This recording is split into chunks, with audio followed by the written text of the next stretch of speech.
अस्सलामुअलैकुम students, pharma medicos के एक नए लेक्चर के साथ आप सबको खुशामदीद। स्टूडेंट्स, आज हम कार्डियोवैस्कुलर सिस्टम का एक बहुत ही इंपॉर्टेंट टॉपिक डिस्कस करने जा रहे हैं जिसका नाम है एंजाइना। अच्छा, एंटी एंजाइनल ड्रग समझने से पहले स्टूडेंट्स सबसे पहले आपको ये पता होना चाहिए कि एक्चुअली एंजाइना होता क्या है। जब आपको एंजाइना के बारे में वर्ड टू वर्ड हर एक चीज़ पता होगी, उसके बाद ही आप इसकी ड्रग्स और उसकी मैकेनिज्म ऑफ एक्शन को अच्छे से समझ सकते हैं। तो आज के इस लेक्चर में हम लोग एंजाइना को डिटेल से समझेंगे कि बेसिकली एंजाइना की पैथोलॉजी क्या है और उसमें क्या हो रहा होता है हमारी बॉडी में, विद स्टेप बाय स्टेप। ठीक है। अच्छा स्टूडेंट्स, यहाँ पर मैंने एक हार्ट की पिक्चर ड्रॉ की है। ठीक है। यहाँ पर मैंने मेंशन किया हुआ है right atrium, right ventricle, left atrium, left ventricle. सही है। अब यहाँ पर आपको ये ब्लू कलर का नज़र आ रहा होगा। आपको पता है कि राइट एट्रियम से हमारी वेन कनेक्टेड होती है। कौन सी वेन कनेक्टेड होती है आपको ये मैं बता चुकी हूँ हार्ट फेलियर के टॉपिक में, दैट इज सुपीरियर वीना कावा। लेफ्ट वेंट्रिकल में आपको पता है कि हमारी आर्टरी कनेक्टेड होती है जिसका नाम है एओर्टा। ठीक है। अब स्टूडेंट्स, एंजाइना बेसिकली एक चेस्ट पेन को हम कहेंगे। अगर मैं कहूँ ना कि चेस्ट पेन की मेडिकल टर्म को हम एंजाइना कहेंगे। ठीक है। एंजाइना जो है ये अटैक्स की फॉर्म में आता है। ठीक है। ये अटैक्स की फॉर्म में आता है, जैसे एस्थमा डिजीज हो गई। ठीक है। एस्थमा भी आपको पता है कि अटैक्स की फॉर्म में आता है, आपको ब्रोंको कॉन्स्ट्रिक्शन हो रही होती है। इसी तरह से एंजाइना एक चेस्ट पेन है जो कि अटैक्स की फॉर्म में हो रहा होता है। अब इस एंजाइना डिजीज में होता क्या है आपको पता है स्टूडेंट्स, कि जो हमारा हार्ट का जो लेफ्ट वेंट्रिकल है वो कॉन्ट्रैक्ट करता है। जब ये लेफ्ट वेंट्रिकल कॉन्ट्रैक्ट करता है तो ब्लड जो है वो लेफ्ट वेंट्रिकल से एओर्टा की तरफ आता है और फिर एओर्टा से वो सारे बॉडी ऑर्गन्स तक वो ब्लड चला जाता है। ठीक है। बिकॉज हमें पता है कि हमारी बॉडी के हर ऑर्गन को वर्क करने के लिए ब्लड चाहिए और ब्लड के अंदर ऑक्सीजन न्यूट्रिएंट्स होते हैं। ठीक है। सो लेफ्ट वेंट्रिकल अच्छे से कॉन्ट्रैक्ट कर पाएगा तो ही वो ब्लड एओर्टा के पास जाएगा और एओर्टा उस ब्लड को आगे ऑर्गन्स तक पहुंचा पाएगा। अब एंजाइना में होता क्या है कि लेफ्ट वेंट्रिकल को है ना, लेफ्ट वेंट्रिकल की कॉन्ट्रैक्टिंग के लिए जो ऑक्सीजन, जो ब्लड उसको चाहिए होता है वो उसको नहीं मिल पा रहा होता। अब आपको पता है कि हर बॉडी ऑर्गन को ब्लड मिल रहा है थ्रू एओर्टा, लेकिन सोचने की बात है कि हार्ट भी तो कॉन्ट्रैक्ट कर रहा है ना, हार्ट भी तो पंप कर रहा है। ठीक है। तो हार्ट की कॉन्ट्रैक्शन के लिए उसको एनर्जी चाहिए, एटीपी चाहिए। वो एटीपी उसको कहाँ से मिलेगी? वो एनर्जी एटीपी उसको इस कोरोनरी आर्टरी से मिलेगी। Always remember that coronary artery is the artery which supplies the blood to the heart for contracting. ठीक है। अब ये लेफ्ट वेंट्रिकल कॉन्ट्रैक्ट कर रहा है, ये ऐसे नहीं कॉन्ट्रैक्ट कर रहा है, इसको कॉन्ट्रैक्टिंग के लिए एनर्जी चाहिए होगी। वो एनर्जी, वो ब्लड, ऑक्सीजन उसको कहाँ से मिलेगा? Through coronary artery.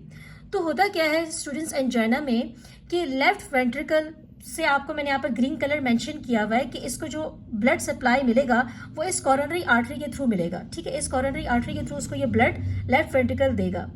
अब एंजाइना में क्या होता है कि इस कोरोनरी आर्टरी में एक एथेरोमा, जिसको हम एथेरोमा कहेंगे, एक एथेरोमा बन जाता है, एक ब्लॉकेज बन जाती है। इस ब्लॉकेज की वजह से जो ब्लड फ्लो जो कि लेफ्ट वेंट्रिकल तक जा रहा था वो प्रॉपरली नहीं जा पाता। यानी जितना ब्लड लेफ्ट वेंट्रिकल को मिलना था, जितना ब्लड हार्ट को मिलना था, उतना ब्लड नहीं मिल पाता due to this blockage, due to this atheroma. ठीक है। अब यहाँ पर मैंने एक छोटी छोटी वेजल्स भी मेंशन की हुई हैं जिसका मैंने यहाँ पर नाम लिखा हुआ है रेजिस्टेंस वेजल। ठीक है।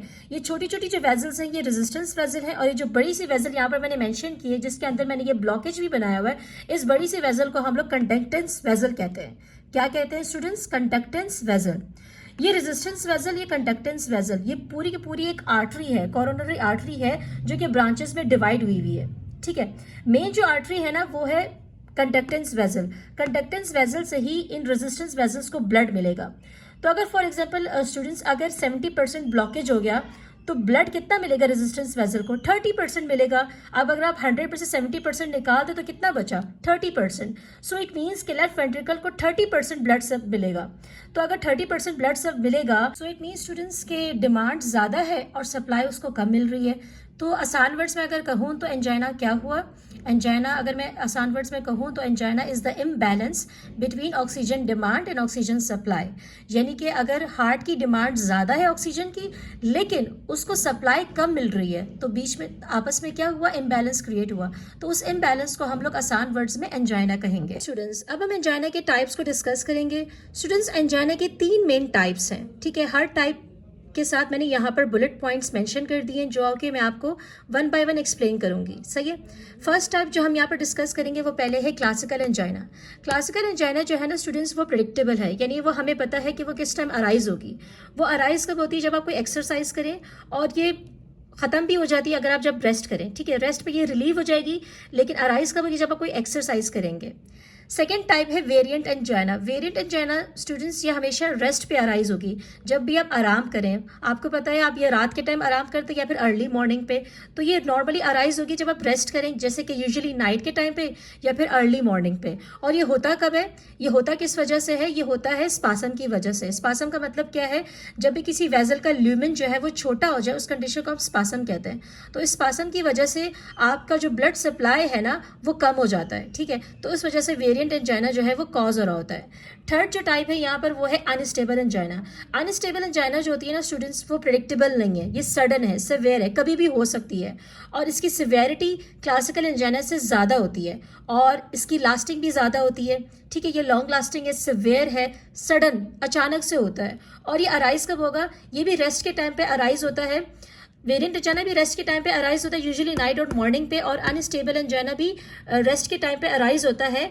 और समटाइम्स मिनिमम एफर्ट अगर आप लगाएं किसी भी कोई एक्सरसाइज पे, किसी भी काम में, तब भी अनस्टेबल एंजाइना हो सकता है। फॉर एग्जांपल अगर आप सीढ़ियों पे चढ़ें, उसमें भी आपको मिनिमम एफर्ट लगाना पड़ता है, तो उस टाइम पे ये अनस्टेबल एंजाइना जो है ना ये अराइज हो सकता है। स्टूडेंट्स, जैसे आपको मैंने यहाँ पर एंजाइना की 3 टाइप्स बताई थी, तो क्लासिकल एंजाइना में होता क्या है? सबसे पहले मैंने आपको टाइप बताई थी क्लासिकल एंजाइना। क्लासिकल एंजाइना में क्या होता है स्टूडेंट्स कि इस कंडक्टेंस वेजल में ना यहाँ पर एथेरोमा बन जाता है। इस एथेरोमा ब्लॉकेज की वजह से रेजिस्टेंस वेजल को ब्लड कम मिल पा रहा होता है।